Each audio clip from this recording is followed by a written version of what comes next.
Thank you, Rich. Appreciate the introduction. Thank you all for being here. My name is Andrew Phelps, and I'm the Director of the Oregon Office of Emergency Management. Happy to be here today to chat with you all and answer some questions, and we'll be joined by a very special guest who I'll introduce in just a bit. Before we get started, I want to clarify the frequency of these conversations. I want to acknowledge and appreciate your understanding yesterday. A very busy day, and I wasn't able to come and meet with you in this virtual environment. All of us are working incredibly hard to manage the situation. And there's going to be some days as we continue to progress where I'm just not going to have time to be available for these conversations. But when I am, there will be a media advisory sent out on those days. So make sure you keep checking your inboxes, spam folders, or wherever some of these notices might end up. We want to make sure that you're able to tune in and get some of the information you need and get your questions answered.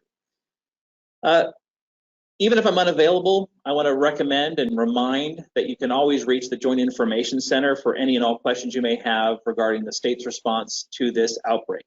So today, before we introduce our guests, I want to talk about flattening the curve. When we stay home, we limit contact with sick people. And if we have been exposed, we limit passing the disease and the germs to our friends, family, and people that we may never meet. Some of those people we may accidentally spread it to are the doctors, nurses, and other frontline critical workers in our communities. By limiting contact, we also protect our first responders and frontline workers, as well as preserve hospital capacity by only going out when it's absolutely necessary. And we extend the life of our state stockpile of personal protective equipment, or PPE, by limiting the spread of the virus and the need for that PPE to be used. The accessibility and availability of our PPE remains a critical component of our response. We want to make sure that that's part of what we're communicating about slowing the spread, staying at home, and lowering the curve. Now, one of the things that has been apparent to me throughout my career and is reinforced on a daily basis, emergency managers don't know everything.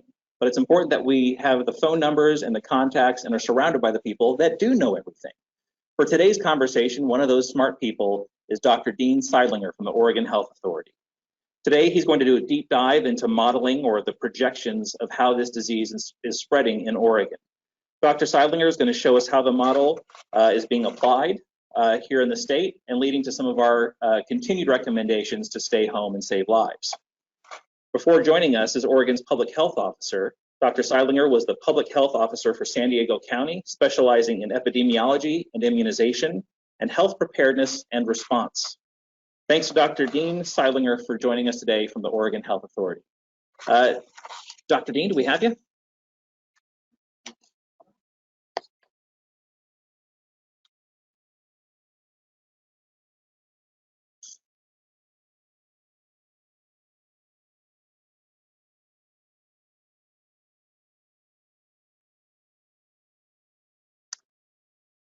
Dr. Seidlinger, are you there? And can you hear us?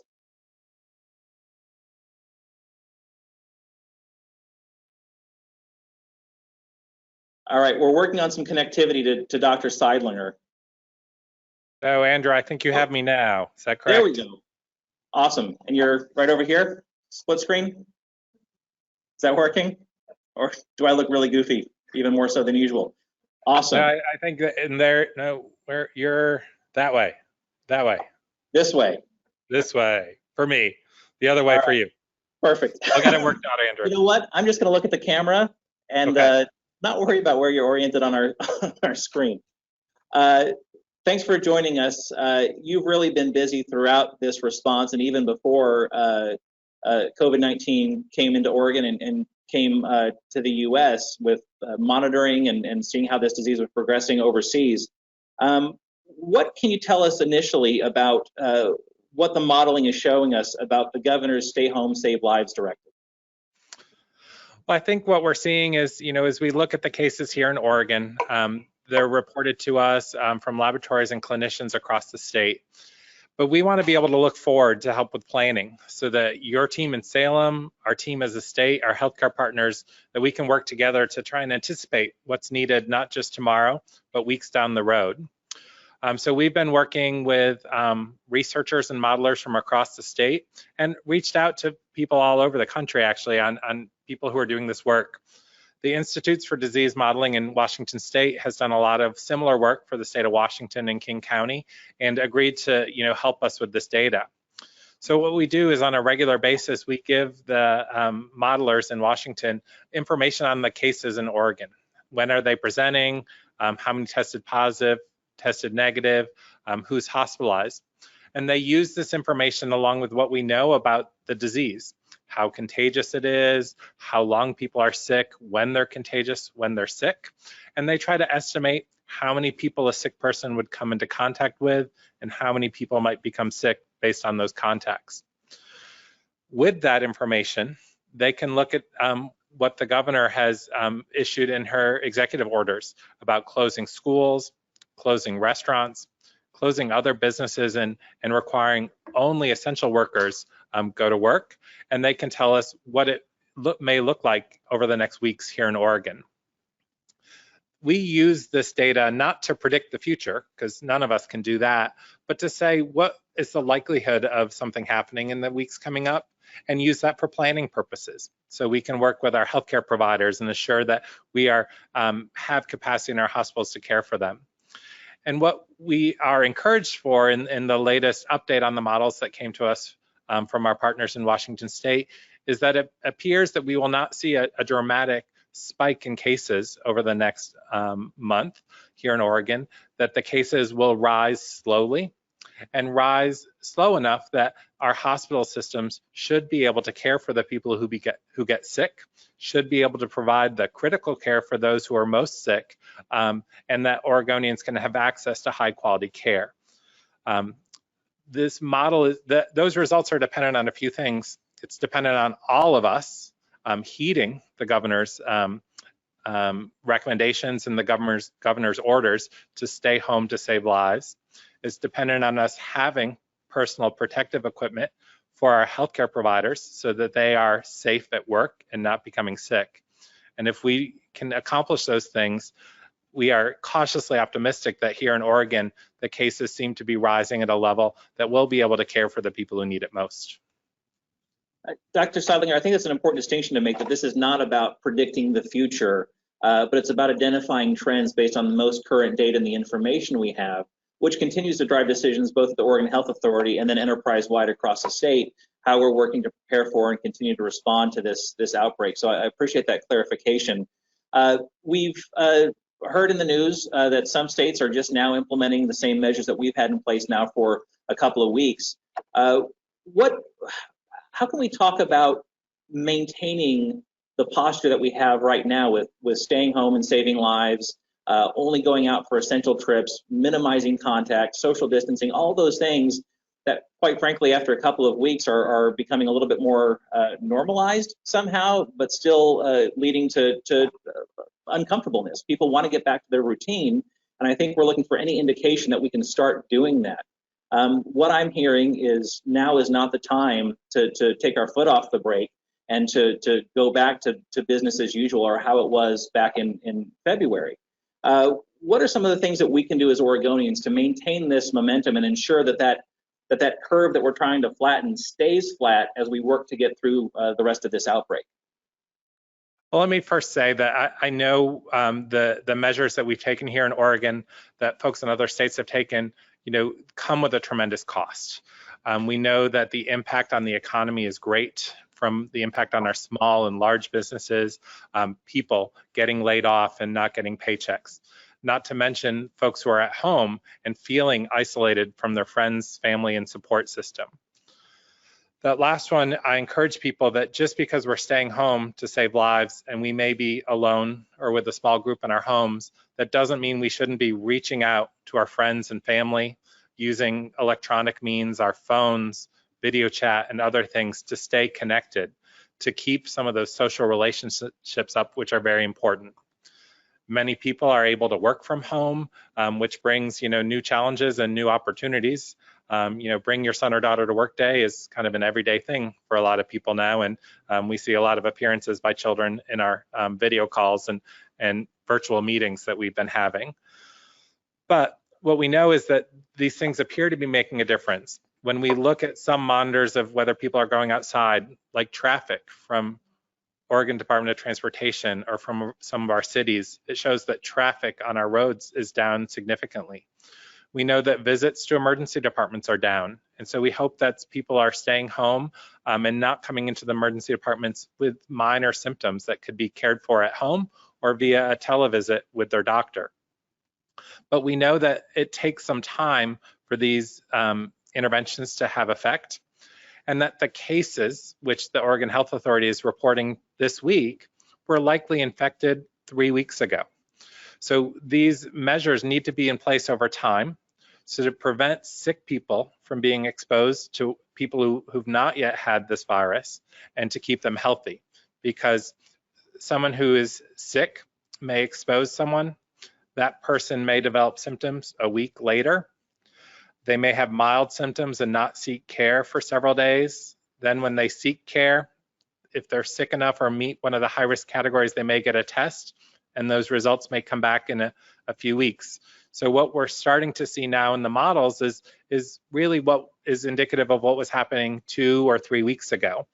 And we know that over time, we need to have these measures in place to keep people at home, to keep sick people from coming into contact with others and making them sick. And this isn't a 2-week sprint. This is a longer, weeks-long or months-long kind of marathon. And so we know it's tough. We want people to take care of their health while they're home, trying to eat healthy, still get some exercise, even if that means running around your bedroom instead of going to the gym. And again, reaching out to friends and family and keeping those social connections alive using our phones and computers and other means, I think are all ways that we can keep people supported in their homes. If you have an elderly relative or someone who can't get out and get their essential needs met, the food they need and the medicines they need, by all means, reach out to those friends, reach out to those relatives so you can help them out and ensure they're getting what they need in a safe way. Yeah, I'm glad you emphasized sort of the social connection. I think we want to make sure that social distancing doesn't always equate to social disconnection, that we're still finding ways to connect with people, whether it's our immediate circle, folks that we may work with, and using technology to bridge some of those physical barriers that we have now with the Stay Home, Save Lives order. I also want to just key in on something you said as well. Some of the things that we can do to stay connected, using social media, picking up the phone and actually making a phone call on those devices that we use for social media. Those become really important. But we want to balance that, I think, right, with some of the onslaught of information and some pretty scary images that we're seeing on social media that are happening not just here in Oregon, but other parts of the country. And I want to take this time, too, to acknowledge our media partners who are doing a really good job of sharing the information we want them to know to be able to make decisions to protect themselves and their families, but also interspersing different content to kind of break up some of this news of COVID-19 and some of the more serious consequences of what we're trying to fight here. So I really appreciate that. So we're seeing much more testing, I think, throughout the state, throughout the nation. We've been seeing a pretty steady increase for the most part since we began testing. Over a month ago, I think. What can you say about sort of whether or not it's a lack of testing or not enough testing versus the social distancing measures that are kind of driving what that curve looks like and what those models are telling us? I think what the models take into account is that the tests that we report, the negative tests and the positive tests, are just the tip of the iceberg. We know for every person out there who tests positive for COVID-19, there are many other individuals who likely have the infection, but haven't sought care and are staying home while they recover.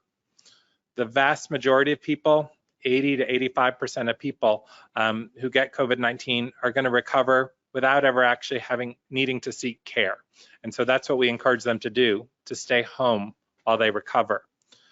Certain segments of the population, children and adults with underlying health conditions like lung disease or heart disease or diabetes, and older adults over 60 are more likely to have complications. So if they start developing symptoms of COVID-19, fever, cough, shortness of breath, they should reach out to their doctor or healthcare provider earlier to say, when should I seek care? When should we follow up? What signs should I look for? because we want people to seek care when they need it, but for those who don't need care, we want them to stay home so that our healthcare providers, our healthcare systems can take care of those who need it the most. So our modeling does kind of take into account that only a subset of folks are being tested, and we know that's the case across the country.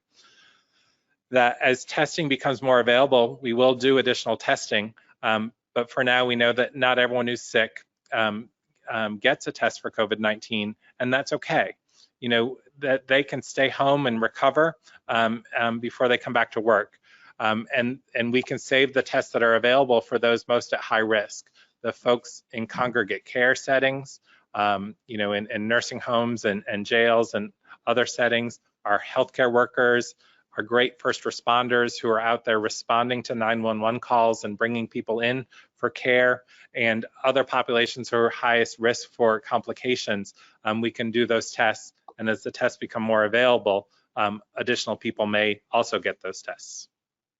So one of the things that I know is being considered is how well we're adhering to the governor's orders to stay home and save lives. What happens to the models if people stop adhering to those orders, and if people start going out and socializing in larger groups and congregating more and disrupting what we've been trying to build over the last couple of weeks? What does the modeling look like, or what is the overall sort of picture of COVID-19 in Oregon if we stop doing what we're doing? Well, I will say right now the model shows that what we've been doing seems to be working, and that likely we've cut down transmission or infections in Oregon by 50 to 70%. But we need to keep doing those things. As you mentioned, if people start going back out and gathering, you know, meeting up and having a lot more contact with individuals, it's much more likely that they may transmit the infection to their friends, to their family members, to those they're hanging out with. As we learn more about this virus, we learn that there is more ability to transmit this virus before people get sick, and even some people who never develop symptoms may be able to spread this virus to others. The vast majority of the time people are most likely to transmit this virus to someone else is when they're sick, but that's not all the time. So if people start going out and gathering in groups and kind of acting the same way they did back in January before this came upon us, we would likely over the next week, 2 and 3 weeks, see a dramatic increase in those cases. And what that means is that more people are getting sick, more people may need care in the hospital and may need critical care, and that could put a great strain on our healthcare system, which right now is able to provide quality care that Oregonians, you know, deserve. But if we don't stay home to save lives, more people may get sick, and there may be more people seeking care than can get the care that they need. I think that's a great way to kind of wrap up my questions. One more question for you. What's one or two things that you think hasn't been part of the conversation that we haven't been able to get out to the public, or isn't something that we've been talking about when it comes to COVID-19? We've been talking flatten the curve, the importance of mitigating the potential surge issues. What's something that you think needs to be maybe a little bit higher on this level of conversation that we've been having? Well, I think it's something that we had talked about a little earlier, the importance of, while we're staying home to save lives, making a difference in Oregon, that we need to remember to take care of ourselves. So as you said, you know, watching the news and keeping up with what's happening, you know, our media partners are a great source of information, but perhaps, you know, not having that on all the time. Knowing where to go for some credible sources of information, from our OHA website and the newsletter that goes out with the latest information on COVID-19 here in Oregon, to websites like the Centers for Disease Control and Prevention, some reputable sources. Some of the things that may be coming through on your social media feed, you know, just aren't true. And so, you know, knowing where you can go for information you can trust, so you can make the best decisions to care for yourself. And then taking those opportunities to take care of yourself. Again, you know, trying to eat healthy, trying to maintain the exercise routine you had, which it may look different, but getting some exercise, but really staying connected with your friends, family, and support system, because just because you're home and can't physically be with them doesn't mean that you can't be with them socially, that you can't, gather together in a group chat on your, camera with, 7, 8, 10 pictures on your laptop of your friends and gather together and share what happened that day or that week. Those are really important. We want people to maintain physical distance, but we also want them to stay connected in other ways to their usual friends and family and support system. Physically distant, but socially connected. I think that's a really important takeaway from our conversation this afternoon. So thank you for that perspective and the continued reliance on credible sources of information so that we at the State Emergency Coordination Center can make the best decisions we can with the information we've got, and so that the folks throughout Oregon can make the best decisions for themselves and their families based on the information that we can provide. So thanks for joining us for my Q&A. I said emergency managers don't know everything. We certainly don't. I don't know how to be a journalist, so I'm going to stop trying to be a journalist right now and open it up to the real journalists that are keyed in to our webinar this afternoon and see what kind of questions we have for Dr. Seidlinger or for myself. Jonathan from the Portland Business Journal, you have a question? Hey, I've got a question for Dean. So obviously, nobody has a crystal ball. I'm sure a lot of people wish we did, but do you have a sense of what the likelihood of our having to, instate another stay-home order in like August or October or something like that, if we're not able to contain it in the first go, is that something that state officials have been sort of weighing or considering on your end? Well, I think we're certainly planning for the short term, the medium term, and the longer term. We know that until we have a vaccination, the whole population is susceptible to this disease. It doesn't discriminate based on gender or age or where you're from. Anyone can get it. Most people will recover, but it will keep transmitting in our community until we have a vaccine that can protect people. What the models show is that at least through May, if we continue doing what we're doing and staying home to save lives, that we can prevent a rapid increase in cases here in Oregon and be able to provide the quality care people need. We look out beyond that and some other modeling that has looked more long-term and some of the experiences from other countries who've experienced COVID-19 before us, and even from previous experience with pandemic flu in the past, we know that the disease can come back if we relax our community mitigation measures, if we go out and start joining again. So we want to make sure that we have some systems in place that we can manage the number of cases that may be presenting, that we have adequate testing, that someone could go to their provider when they're feeling sick, be tested, and then we could provide them the support and services they need to stay home while they recover. Because if those things aren't in place, you're right, we could see a resurgence in cases once we release some of these measures and then have to do this again. The actions we take have consequences, 2 and 3 weeks later, and we don't want to be in a position where we're reacting. We want to try and anticipate what's happening, and that's what we're doing in public health across the state of Oregon with our partners in emergency management to try and determine where we think we're going to be in a few weeks and provide that information to our decision makers so they can make the best decision possible to protect the health and safety of Oregonians, and also look at some of the longer term impacts that we know these measures are having so that we can try and build towards recovery. Just as a quick follow-up, and then I'll yield. Andrew the other day had mentioned, this is like the first mile in a marathon. This could be several months or at least 2 months. Again, I know nobody has a crystal ball, but what are sort of the best case, worst case ends of these stay-at-home measures in terms of how long they would last? And obviously, the intent here is to keep everybody as safe as possible. But what is the best case, worst case? And Dean, could you repeat the question just to make sure everybody hears it? Okay, so kind of not having a crystal ball, but looking forward, what do we think is best case, worst case scenario for kind of relieving some of these measures so that people can start to go out and do some of the things they did beforehand? And I will say, the longer these measures are in place, we definitely know that if people are adhering to them, listening to them, that they're going to prevent the spread. But we know that that has a great cost. to our economy, to individuals' ability to earn a living in many cases. And so we want to be at a place where we can thoughtfully and safely recommend to our policymakers and work together to come out of this. I think that's, not days away, not even a couple of weeks away, but we're probably looking out at the month horizon at least to really consider next steps and changing things.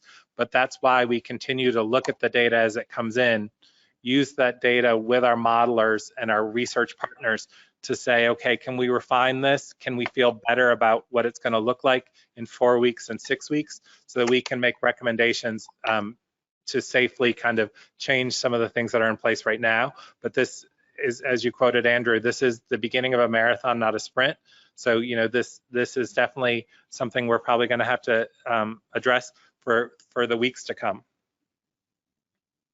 Amy Green, you have a question? Hi, yes, Dr. Seidlinger. I have 2 questions for you. The first part of it is about what advice would you offer to people who are trying to socialize at a distance? For example, I've seen neighbors sitting more than 6 feet apart in lawn chairs in their driveways, friends trying to have picnics in the park at a distance, or friends running together, but they keep a distance from each other. Do you think that that's okay? I think, it's not that we don't want anyone to, say hi to your friends or have a conversation with your friends. Definitely trying to stay 6 feet apart. If you're out there, sitting on your front porch, talking to your neighbors is great. If you're running or biking, not doing it, side by side, but keeping a little bit of a distance so you still have that connection, but maybe aren't as close as you usually were. That's why I think the idea of virtual gatherings, rather than kind of going out into the park and sitting around in a circle even 6 feet apart, are probably the better way to go. So you're not tempted, you're not getting closer to people, but you're really limiting your contact with others. So, going out for a run or a bike ride, walking your dog is certainly something that we should all consider doing, if we can stay 6 feet apart from others. But otherwise, if we want to get together with our friends, pull them up on a video chat, move all the circles where you want, sit next to who you want on your computer screen, and eat dinner or have a drink and have a conversation and catch up on what happened that week is probably the safest way to go. Doing that physically distant from them in your home, and it's a lot easier to get ready for that than going out in public. I've also been curious about, I've seen a lot of people on the hiking trails in Portland when the weather's nicer, and they are spaced apart, but there's a lot of passing of people going in opposite directions. So on a crowded day, I don't know, if you walk a mile, you might pass a couple dozen people walking the opposite direction of you, and it's impossible on a trail to get more than 6 feet apart. Is that something people should be concerned about? I definitely think there should be some concern there. And that's why you've seen in Oregon that Governor Brown has issued these executive orders very thoughtfully, starting with orders and recommendations for people so they could take steps to help protect themselves. And when those steps maybe weren't having as much of an effect as we'd hoped, to put additional things in place. And that's why with one of the most recent executive orders that shut down some of our outdoor spaces and really encouraged more people to work at home and required some businesses who couldn't offer physical separation at work to close, because we wanted to remove some of that temptation. We wanted to remove some of those scenes we saw people gathering together on a beautiful day in Portland, because we know, at this time of the year, we relish being out there in the sun. But this is the year that we're going to have to take off, greeting some of those, late winter, early spring sunny days, and just look at them from our window, our balcony, our front porch, rather than going out and enjoying some of the great open spaces. When we're not seeing the level of transmission in our community and we're able to kind of go back to normal, let's relish those times this summer and fall when we can get back out and do some of those things more safely. Thank you. Elizabeth Jones, do you have a question? Elizabeth Jones, you are self-muted.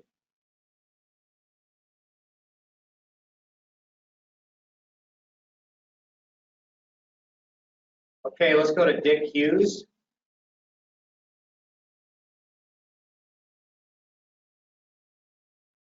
I have a couple of questions, and the first one, I apologize if it seems simplistic. It's a semantics question. I don't understand how someone could have the virus but not be considered sick. I understand how they could be symptom free, but as I write, I'm trying to figure out how to describe someone being sick, not being sick, but being able to infect someone else. So is it accurate to say they're not sick, or should we say they don't have symptoms? I think we could take that a couple of ways. You could say they are infected with the virus, but they don't have symptoms. You could say they're infected with the virus, but they're not sick, because to me, sick is kind of how they're feeling, how their body reacts to it. So I would go with one of those two ways.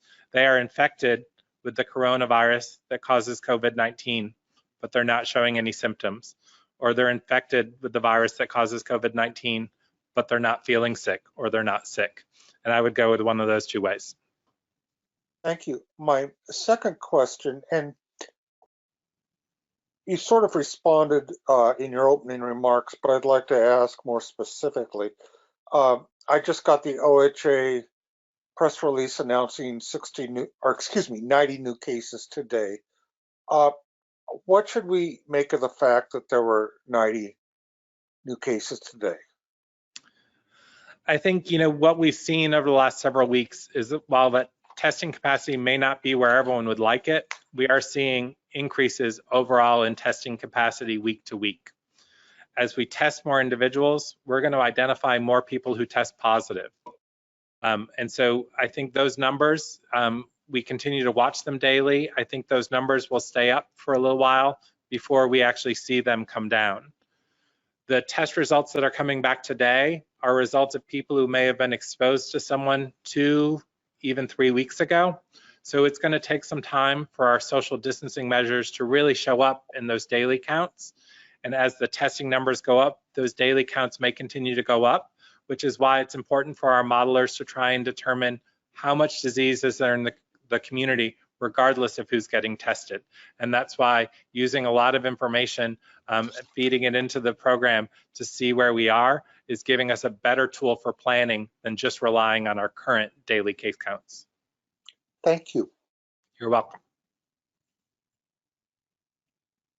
Okay, Angie Butler, you have a question? Yeah, I was just wondering if you're going to be able to come up with a test that will determine if we've had the virus in the past. I think there's currently many companies, academic institutions out there developing what we would call a serology test. And that would be a test, typically draw some blood, and we can see if that blood has antibodies to this particular infection in it. And that would be an indication that someone either currently is sick with the virus or has recovered from the virus. And so those tests, have been available in some other countries, and we know there are companies in the United States working on those tests to get them approved. And I would anticipate over the next month, we'll see availability of those tests that will complement the current tests we have that look for the virus itself. Okay, thank you. Okay. Lisa, Gaelic, do you have a question? Lisa Balick from Coin Channel 6. Can you hear me all right? Yes. Yep. A question for Dr. Seidlinger is, why are we still seeing a higher number of cases in Marion County compared to most other larger counties? What are the possible reasons, and will that likely change soon? I think, the virus certainly transmits from person to person. So as we identify cases in a community, it is likely that we're going to see increased cases in that community. For those who've been following this, which most of you have, we had increased cases in Washington County early on in this outbreak, and now we're seeing increased cases in Marion County. Some of that is the normal transmission of the virus from person to person, and also as testing becomes more available, we will identify more of those. So that's why it's very important that public health, our local public health partners are still on the ground, looking at those cases, doing investigations to assure that folks who are exposed particularly in congregate settings, our healthcare workers or those most at risk for the disease that we follow up and try and give them some ideas of what they can do to help protect themselves, or see if we need to do some additional testing because people may already be sick. So I think we'll continue to see different parts of our state that have increased numbers, and we continue to work with our local public health authority partners to investigate and see what might be causing that. But I don't have a great answer of what's going on behind those numbers, the same way we didn't when we saw those in Washington County earlier. Is it perhaps because they had one of the earliest cases identified and it may have spread a lot quicker before those contacts were identified, such as in Washington County as well, having the first case? I think, what we know from our early cases here in Oregon is that they weren't linked directly to travel from another country or exposure to an infected individual. Many of our early cases were based on what we call community spread, meaning we don't know where they got it. And so that indicates that it had been circulating in the state of Oregon before we picked up that first case. And so, yes, I mean, that is possible that it's spreading in that community, but I think, it's probably spreading throughout most communities here in Oregon, even if we haven't identified a positive case. And that's why the orders to stay home to save lives and the other recommendations we've had from the start, which are good old-fashioned public health of washing your hands and not touching your face and wiping down surfaces, are some of the best ways we have to protect ourselves. And Dr. Seidlinger and Lisa, just to add to that, again, that's why we need to continue to emphasize the physical distancing piece of this. It's really important that we don't necessarily know who may have been exposed and who those people might continue to expose. So staying home is really a great way to limit the further spread in communities. And again, it's not just in those really urban areas like Portland or Salem. This is becoming an issue across the state. Our rural counties, the super rural areas in southern, central, and eastern Oregon. This is really going to have a big impact if we can continue to stay home. Claire, you have a question regarding PPE. I do. I actually have two questions. My first question is, at this juncture, if you're able to say, how long do you expect the current supply of personal protective equipment to last? Claire, I'll take that one. The question is, how long do we expect the current supply to last? At this point, it's really going to vary, I think, from county to county and maybe even facility to facility. One of the things that we're working with our county emergency managers on is to do what we're calling burn rate tracking, how quickly they think that they're going to use their PPE given both the current scenario and what the trends are telling us they might need. So as I've said a couple of times this week already, we're trying to fill our warehouse in Wilsonville as quickly as we can with as much certified PPE as possible. But really the importance of flattening that curve and reducing exposures or potential exposures to our first responders, our hospital workers, our doctors, our nurses, that's going to also help to extend the limited stock that we have. So I can't put a point on it and say, yep, on this date, we're going to run out of PPE, because we keep having injects into our system, our supply chain. Individual providers keep receiving donations and trying to do procurement. So there's a lot of material coming into the supply chain, but it's going out just as quick as it's coming in. So that's job number one for us, is making sure that we have that supply chain established. We're continuing to work to establish it, getting supplies from the feds, from private sector entities through procurement, et cetera, just to make sure that we don't have that clock that says at this time on this day we're going to run out. It's something that we're assuming is going to happen at some point if we don't make our supply chain more robust. Okay. My second question is, I have heard from workers in various settings that they are concerned that while their businesses remain open, that they are not adequately protected from the virus because they don't have gloves, they don't have masks, things of that nature, particularly for grocery workers and for those workers whose businesses haven't closed. I'm wondering if you foresee at any point those, non-healthcare but still kind of essential workers will have access to protective equipment, and when that might be. And if not, you could see stricter measures about which businesses are open or how many workers are at a business at a given time being undertaken?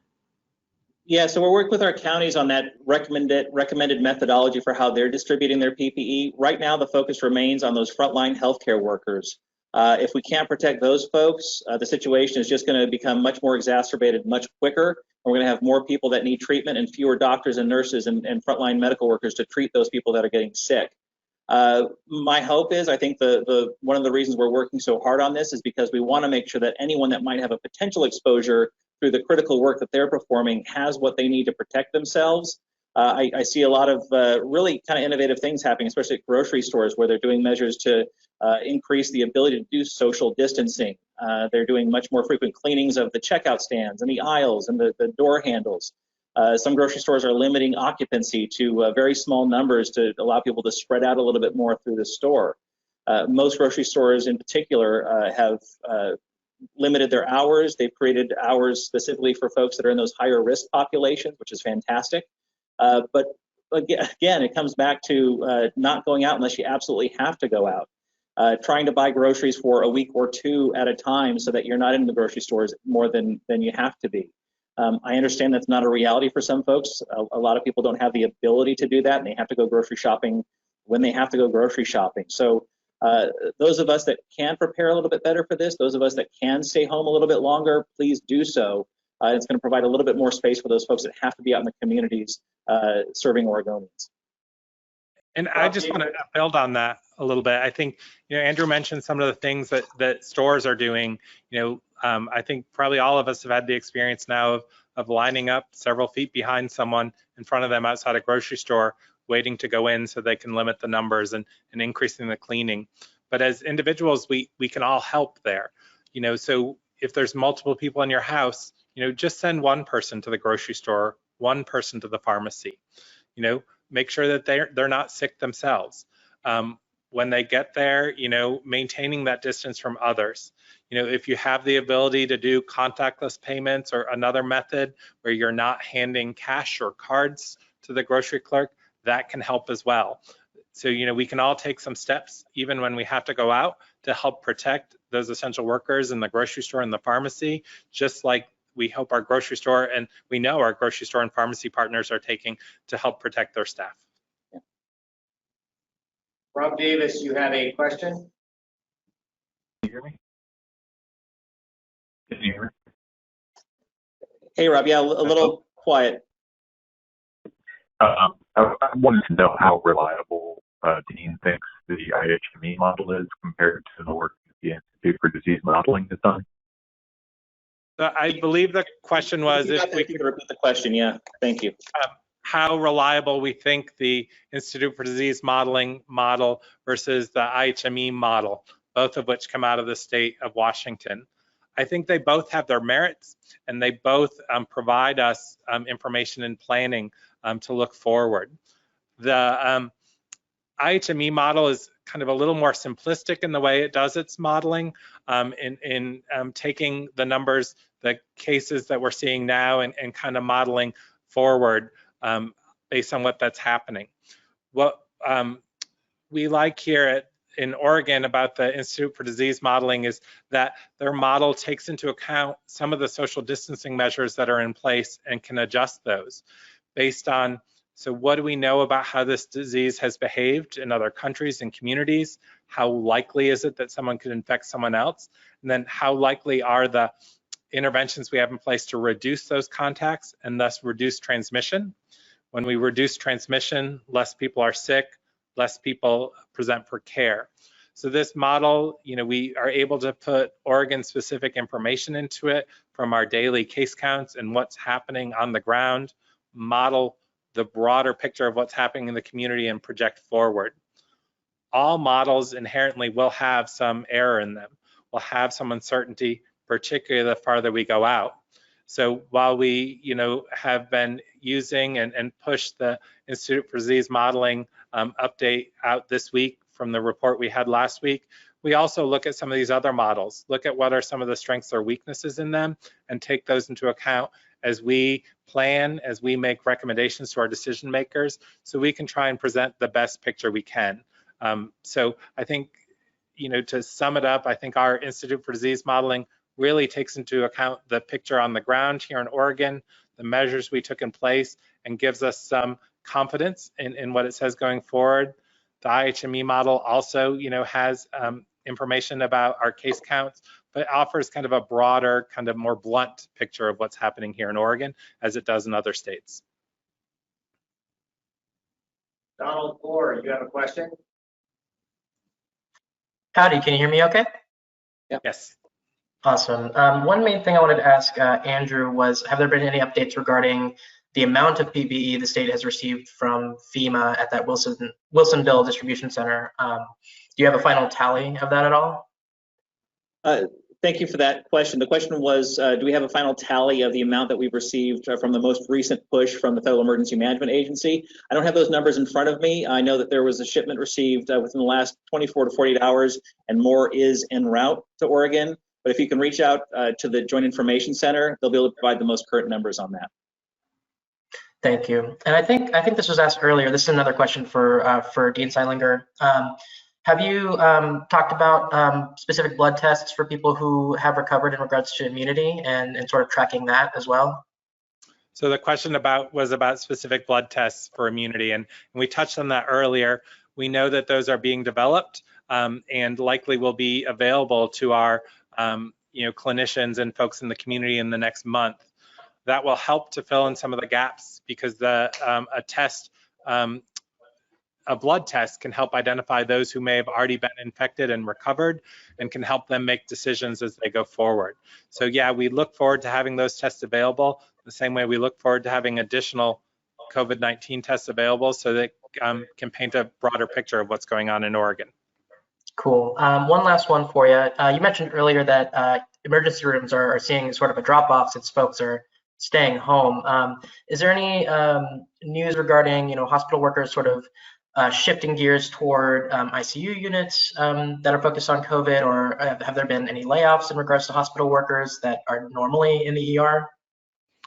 So let me say that I know the measures we've taken for social distancing, community mitigation have been hard on many businesses, and our healthcare businesses are included there. They've canceled elective surgeries, non-urgent visits. Many of the primary care and preventive visits that we're used to going to make sure that we're healthy have been canceled. So we know there's been an economic impact on our hospitals, and particularly some of our rural hospitals may have been more impacted. What we do know is that as our hospital systems plan and implement changes to care for COVID-19 patients and potentially more COVID-19 patients, that they are shifting some of those folks who may have been doing outpatient care. And now that they're doing those visits via telephone and telemedicine, that some of those individuals may be available to shift to urgent care visits or emergency department visits. And that some of the folks who typically take care of folks on a regular hospital floor may be training up to take care of intensive care unit patients as part of a team method so that they can kind of use their staff to provide the highest level of care that they need to and pair them up differently than they have in the past.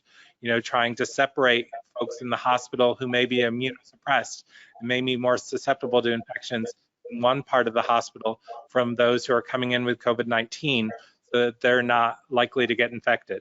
And so our healthcare partners have been taking those steps and continue taking those steps, and we're working with them together to ensure that we have that capacity across the state when and if we do see a significant surge in cases. Awesome, thank you so much. We have time for one more question. Lachey Wesley. So my question was about the testing, and part of what the modeling that came out yesterday discussed is for the state to have the ability to test, track, and trace. Is the state going to have the ability to do that, and at what point? Thank you for that question. I think that is something that we are looking forward to having, and I think by having an arsenal of different types of tests available and more tests available, we'll be able to do that. Right now, we know that the turnaround time for test results at some labs, extends not just several days, but more than a week. And that's very difficult for someone to make a decision, for a provider to make a decision about the patient who's in front of them and what to do next. So we know that some additional rapid tests are becoming available as capacity increases in labs. the materials are there to do the test, that we will see those results come back more rapidly so that providers and public health can provide that information to individuals so that they, know the importance of them staying home while they're sick. Right now, everyone should be staying home, but this is, looking out into the future when we're able to lift some of those orders. So if we, know that using the measures we have in place now, that we can slow the spread of the disease throughout our community as these additional tests become available, the blood tests that show people who were infected in the past and aren't infected now, that we'll be able to partner better our healthcare providers, our public health staff, and partners to make sure that those who are sick, that they stay home, that we can get the services, the supplies and things that they need to stay home and check up on them regularly so they're not out in the community infecting others as we, one day hope to lift these measures and let people go out back to work and some sense of normalcy again. But again, that point is, weeks, if not, more than a month in the future. But that's those are some of the tools that we're looking at and hoping to have in place when that happens so that we can better control the spread of this disease. Dr. Seidlinger, thank you so much for making yourself available today to answer some of these questions. We appreciate that information. We hope you'll be able to join us again sometime in the future. To all of you, thank you for spending some time with us. If we didn't get to your questions, make sure you reach out to the Joint Information Center and we'll get responses to you as quickly as we possibly can. As we close, I want to encourage Oregonians, do something to take your mind off of what we're dealing with today. Reach out to a friend, a neighbor, a family member. Take some time to take care of yourself. And above all else, stay home and save lives. Thank you.